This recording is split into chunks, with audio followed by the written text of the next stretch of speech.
Hey guys नमस्कार। मैं आपका दोस्त अमित। स्वागत है हमारे इस YouTube चैनल पर। एक बार फिर से आपके प्यार और आपके रिस्पेक्ट के लिए मेरे स्टूडेंट्स तहे दिल से शुक्रिया। गाइस आज की इस वीडियो के अंदर हम लोग बात करेंगे कि जो बच्चे 2024 के अंदर पूरे इंडिया से अपने bachelor of education first year, second year या फिर रीअपीयरमेंट या एडिशनल का पूरे इंडिया में किसी भी यूनिवर्सिटी से एग्जाम देंगे, तो आपके जो बड़े क्वेश्चन होते हैं, लॉन्ग आंसर जो क्वेश्चंस आपके होते हैं, उसको एग्जाम में कैसे अटेम्प्ट करना है, इसका हम लोग आपको क्या है इस वीडियो के माध्यम से लाइव डेमो में आपको दूंगा। और उसमें आपको बताऊंगा कि कैसे कैसे आपको क्वेश्चन लिखना है और कौन सी गलतियां हैं जो लाइव डेमो में आपको नहीं करनी है। तो गाइस वीडियो में आगे बढ़ने से पहले एक छोटा सा अनाउंसमेंट, अगर आपके पास टाइम नहीं है और आप बीएड की प्रिपरेशन कर रहे हैं और 2024 में आप अपने एग्जाम देंगे, तो हमारे जो इंपॉर्टेंट क्वेश्चंस हैं और उनके आंसर्स हैं, जो हमारे हैंड में नोट्स हैं, वो हमारे पास अवेलेबल हैं। जो नीचे नंबर शो हो रहा है आपका 996060 785 पर आप हाई का टेक्स्ट करेंगे और पेमेंट के जस्ट बाद क्या है आपको व्हाट्सएप पे जो हमारी इंपॉर्टेंट क्वेश्चन की जो सीरीज है वो आपको पीडीएफ मिल जाएगी। तो गाइस वीडियो में हम लोग आज से डिस्कस करेंगे कि कौन कौन सी ऐसी चीजें हैं जो बच्चे गलती करते हैं, और लाइव डेमो के अंदर मैं आपको दिखाऊंगा कि कौन सी गलतियां आपको नहीं करनी है और आपका जो राइटिंग का पैटर्न है वो कैसा रहेगा, और उसके अंदर कैसे कैसे आपको पॉइंट्स डालने हैं और कैसे आपको क्वेश्चन को बहुत अच्छे से मेमोराइज करना है। क्योंकि गाइज मान के चलिए बहुत सारे बच्चे हैं जो अपनी अच्छी स्टडी कर लेते हैं, सब कुछ कर लेते हैं, वो अपने सारे के सारे जो क्वेश्चन है वो एग्जाम के अंदर करके आते हैं, बट जो लॉन्ग आंसर्स क्वेश्चंस होते हैं उनमें बच्चों के नंबर अच्छे नहीं आ पाते, क्योंकि उनको वो ट्रिक नहीं पता कि जो एग्जामिनर क्या है चेक करने के टाइम इसको फॉलो करता है। तो ये जो ट्रिक है बहुत स्पेशल मैंने आपके लिए बनाई है, और इसके माध्यम से मैं लाइव डेमो आपको दूंगा कि कैसे आपको अपना क्वेश्चन लिखना है और कैसे कैसे क्वेश्चन लिख के पॉइंट्स बना के, हेडिंग्स बना के, जो सारी चीज मैं वीडियो में डिस्कस करता हूं ना, तो आज उसका लाइव डेमो आपको गाइस देखेगा। तो उस लाइव डेमो में आप बहुत कुछ आपको सीखना है, और जो गलतियां मैं आपको बताऊंगा जो नहीं करनी है, और जो चीजें आपको अपने क्वेश्चन के अंदर जब आप आंसर्स लिखोगे उसमें ऐड करनी है, वो वाली चीजें भी उसके अंदर आपको डालनी है। तो गाइस चलिए इसके लिए मैं आपको कंप्यूटर स्क्रीन पर ले चलता हूं और वही जाके हम लोग डिस्कस करेंगे, और फिर उसके बाद आपसे बात करेंगे कि आपको ये डेमो जो है कैसे। तो गाइस देखिए हम लोग अब स्क्रीन पर आ गए। यहाँ पर बीएड सेकेंड ईयर का जो 4th बी पेपर है आपका, ठीक है, कौन सा आपका understanding the discipline and subject. तो इसका एक डेमो मैंने तैयार किया है। इस डेमो को आप देखेंगे कि कैसे कैसे है। कि सबसे पहले तो हमने क्या है गाइस, यहाँ पर एक क्वेश्चन को क्या मेंशन किया है कि define different method of teaching, यानी कि हिंदी में भी मैं इसको बता देता हूँ कि शिक्षण के विभिन्न तरीकों को परिभाषित कीजिए, या define different method of teaching, यानी कि जो शिक्षण के विभिन्न जो तरीके हैं उनको क्या आप डिफाइन कीजिए।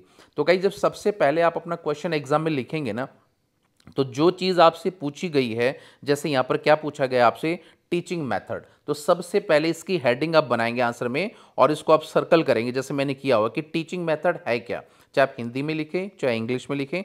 अब यहाँ पर एक छोटी सी जो है ना एक डेफिनेशन देख लेंगे कि ये टीचिंग मेथड, जो टीचिंग मेथड है, कंप्राइज द प्रिंसिपल, ठीक है, and method used for function to be implemented by the each other to achieve the desired learning in the student. These strategies are determined partly on the subject matter to be taught and partly।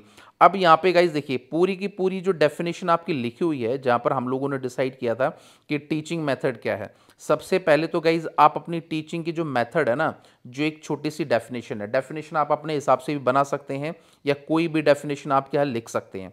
तो ऐसे एक definition आप बनाएंगे।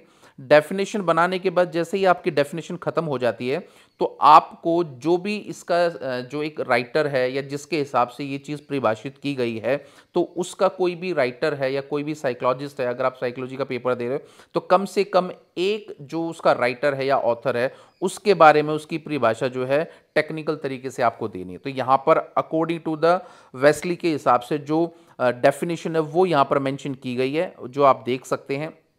तो एक आपको ऐसे mention करनी है, यानी कि सबसे पहले वो जो चीज़ पूछी गई है उसके बारे में आप लिखेंगे, और अकॉर्डिंग टू द कोई भी डेफिनेशन है एक डेफिनेशन डेफिनेटली आप डाल सकते हैं। उसके बाद जैसे ही मैंने आपकी जो हेडिंग बनाई है, आप ब्लैक पेन से या किसी भी पेन से आप इसकी एक हेडिंग बना सकते हैं। जैसे मैंने बनाया कि भाई इसकी characteristic of a good method, यानी कि गुड मेथड की जो एक विशेषताएं हैं वो क्या क्या है, वो आपको ऐसे मेंशन करनी है। वो आपको ऐसे मेंशन क्यों करनी है, जब एग्जामिनर आपके एग्जाम को चेक करेगा तो उसको नजर आएगा कि बच्चा किसके बारे में क्या इन्फॉर्मेशन देना चाह रहा है और वो क्या इन्फॉर्मेशन पास ऑन करना चाह रहा है। तो यहाँ पर जो कैरेक्टरिस्टिक है ऑफ ए गुड मेथड की, वो हम लोगों ने हाईलाइट किया है।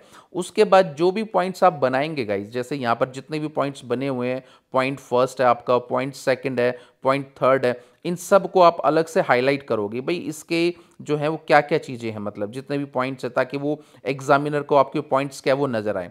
उसके बाद जो है ये जो पॉइंट्स आगे जितने भी पॉइंट्स हम मेंशन कर सकते हो। अब यहाँ पे सवाल ये आता है कि सर अगर मान लो 16 नंबर का क्वेश्चन हम लोगों को लिखना है तो कितने पॉइंट मेंशन करें? कम से कम 10 पॉइंट तो गाइज आपको मेंशन करने हैं। उसके बाद जो है देखिए यहाँ पर फिर एक डेफिनेशन मैंने डाल दी है। अब आप बोलोगे सर पहले तो आपने मुझे ये बताया कि एक डेफिनेशन होनी चाहिए, बिल्कुल होनी चाहिए, बट अकॉर्डिंग टू बाइंडिंग के हिसाब से भी आप बता सकते हो। पर अगर आप सेकंड डेफिनेशन नहीं बताना चाहते, आपको डेफिनेशन याद नहीं है, तो एक डेफिनेशन कम से कम गाइज इसमें आप डालेंगे और दूसरी को क्या आप स्किप भी कर सकते हैं। बट मैंने आपको समझाने के लिए क्या है यहाँ पर सेकंड जो डेफिनेशन है वो भी आपको डाली है। उसके बाद जाएगी देखेंगे आपको एक फ्लो चार्ट बनाना, जो मैं हमेशा फ्लो चार्ट की बात करता हूं, वो फ्लो चार्ट आप देखेंगे क्या है। अब यहां पर बीच में मैंने क्या है एक सर्कल बना दिया। सर्कल के अंदर मैंने क्या मेंशन किया, आप इसमें जो मेंशन किया वो भी देख सकते हैं। आपका मेथड ऑफ टीचिंग, यानी कि मेथड ऑफ टीचिंग क्या क्या है। देखो यहां पर सारे मेथड लिखे हुए हैं आपके। प्रॉब्लम सॉल्विंग मेथड है आपका, डेमोन्स्ट्रेटेड मेथड आपका, क्वेश्चन आंसर मेथड है आपका, उसके बाद लेक्चर मेथड है आपका, ठीक है। उसके बाद जो है आपका डिस्कशन मेथड है आपका, सोशलाइज एक्टिविटीज आपकी, उसके बाद लेक्चर कम डिस्कशन मेथड आपका, ठीक है। तो ये सारी की सारी जो चीज़ें मैंने आपको मेंशन करी है, तो आपको ऐसे सुंदर सा कोई भी, आप जरूरी नहीं कि आपको सर्कल बनाना है, आप रेक्टेंगल, राइट एंगल, बॉक्स कुछ भी बना के जो पॉइंट्स आप आगे मेंशन करने वाले हो वो पॉइंट्स आपको डेफिनेटली यहाँ पर डालने हैं। इसके हिसाब से ये क्वेश्चन आपका दी बेस्ट बनेगा, ठीक है गाइज। उसके बाद जैसे सारे पॉइंट्स आपने बनाए, उसके बाद जब सबसे आपने मेंशन किया था लेक्चर मेथड, देखो लेक्चर मेथड को अलग से लिखेंगे आप, उसको फिर डिफाइन करेंगे। उसके बाद आपका प्रॉब्लम सॉल्विंग जो मेथड है, दूसरे पॉइंट्स को आप जो है डेफिनेशन उसको सॉल्व करेंगे। उसके बाद जो तीसरा आपका डेमोन्स्ट्रेशन मेथड है उसको आप बताएंगे। उसके बाद जो चौथा आपका है क्वेश्चन आंसर मेथड है वो आप बताएंगे, ऐसा सर्कल बना के लाइन खींच के जो भी है। उसके बाद जो भी आपका डिस्कशन मेथड है वो आप बताएंगे। यानी कि जितने भी आपने पॉइंट ऊपर मेंशन किए उन सब को क्या है आप इसको डालेंगे।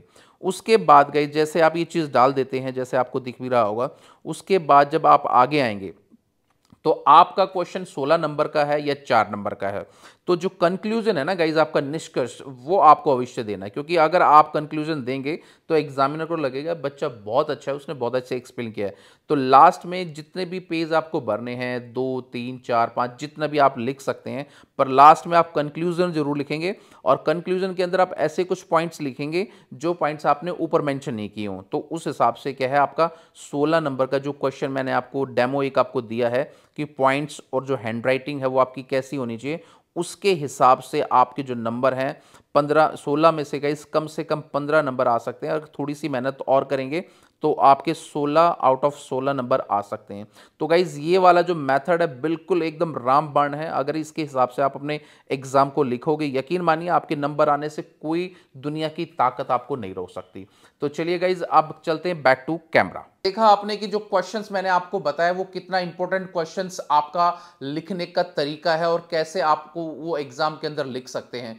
क्योंकि गाइज वो जो क्वेश्चंस जो बनाया गया है स्पेशल डेमो आप लोगों के लिए, वो इसी तरीके से बनाया गया कि स्टूडेंट कौन कौन से मिस्टेक करते हैं और कहां पर वो मिस्टेक ना करें और एग्जाम के अंदर अच्छे नंबर उनके आ सके। तो उम्मीद करूंगा गाइज कि ये वाला जो डेमो था आपको पसंद आया होगा। अगर आपको डेमो अच्छा लगा है तो प्लीज इसके लिए लाइक, शेयर एंड कमेंट, और मिलेंगे किसी नेक्स्ट वीडियो में। तो till then bye, take care guys, मुस्कुराते रहना। Thank you so much.